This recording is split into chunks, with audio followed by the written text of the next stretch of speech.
बिस्मिल्लाहिर्रहमानिर्रहीम। आज हम आपको बता रहे हैं गोला कबाब की रेसिपी। ये बहुत इजी रेसिपी है। आप इस रेसिपी से बहुत मज़े के गोला कबाब बना सकते हैं। आपके घर में गेस्ट आए हुए हैं या आप अपनी फैमिली के लिए बनाना चाहते हैं तो आप बेफिक्र होकर ये रेसिपी ट्राई कीजिए। उन्हें ये बहुत ज़्यादा पसंद आएगी। तो ये बहुत लाजवाब रेसिपी है और आसान भी। तो फिर हम बनाना शुरू करते हैं। तो ये है हमारे पास कीमा, बिल्कुल बारीक पिसा हुआ कीमा है। आप बगैर चॉपर के बना सकते हैं गोला कबाब। बस आपको कीमा बिल्कुल बारीक पिसवाना है, बिल्कुल बारीक।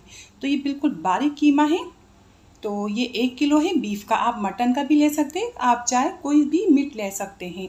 लहसुन बारीक बिल्कुल 1 टेबल स्पून, अदरक 1 टेबल स्पून, हरी मिर्च 1 टेबल स्पून, कच्चा पपीता है ये 4 टेबल स्पून कच्चा पपीता का ऐड करेंगे। कच्चा पपीता हम इसलिए ऐड कर रहे हैं, इससे हमारा गोला कबाब बहुत जूसी बनेगा। आपके पास कच्चा पपीता नहीं है तो आप पका हुआ पपीता भी ऐड कर सकते हैं। वो भी नहीं, आप कचरी पाउडर भी ऐड कर सकते हैं।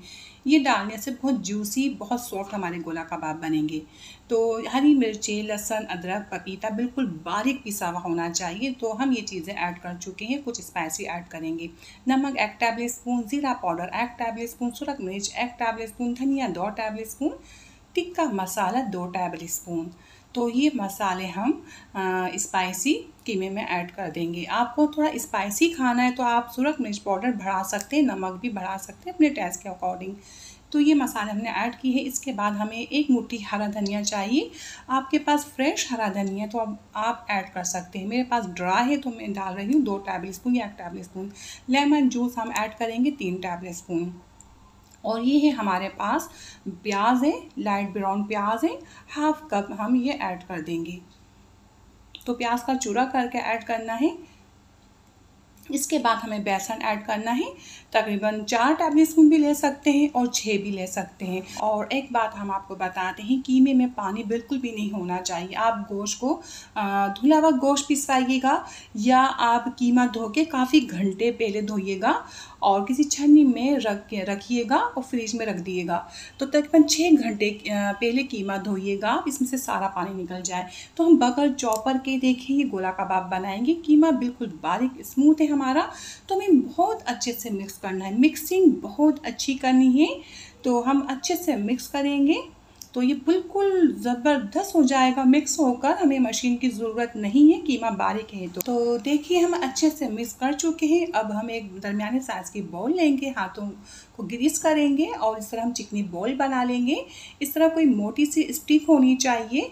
तो इस तरह हम गोला कबाब को सेट करेंगे। तो देखिए इस तरह हमने बनाया है और ऐसे बना के रख लेंगे। देखिए बना के हमने तैयार रखे।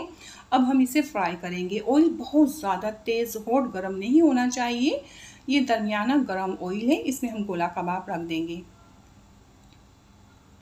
तो सारे गोला कबाब हम इसमें ऐड कर देंगे, बहुत ज़्यादा नहीं, बस इतने हम ऐड करेंगे और मीडियम आंच कर देंगे। लो आंच भी नहीं होनी चाहिए, हाई फ्लेम होता है वो भी नहीं। और हल्का सा हम इसे हिलाएंगे, चिपके नहीं।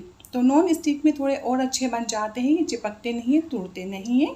बस ऑयल हमारा हल्का सा गर्म होना चाहिए। तो इस तरह हम कलर देंगे, आप देख रहे हैं। तो ये बिल्कुल बारीक कीमा है, बस हम ऐसे ही कलर देंगे तो ये बस गल भी जाएंगे अंदर से और कलर भी आ जाएगा। हर जगह से हमें कलर देना है। जब नीचे कलर आ गया तो मैंने जगह चेंज कर दी थी। तो इस तरह मैं तलूँगी। तो ये बहुत ज़बरदस्त, बहुत लजीज बने हैं। तो आप भी देख सकते हैं कितने ज़बरदस्त बने। आ रहा है ना मुँह पे पानी। आप ज़रूर ट्राई करिएगा, ये रेसिपी आपको बहुत पसंद आएगी। और हमने इसके लिए बारबेक्यू चटनी बनाई थी। तो हम चटनी में डिप करके आपको ट्राई करके बताते हैं गोला कबाब कैसे बने हैं। वाकई बहुत लजीज, बहुत जूसी। जब आप ये रेसिपी ट्राई करेंगे आप भी यही कहेंगे। तो मैं आपसे इजाज़त चाहती हूँ। अल्लाह हाफिज़।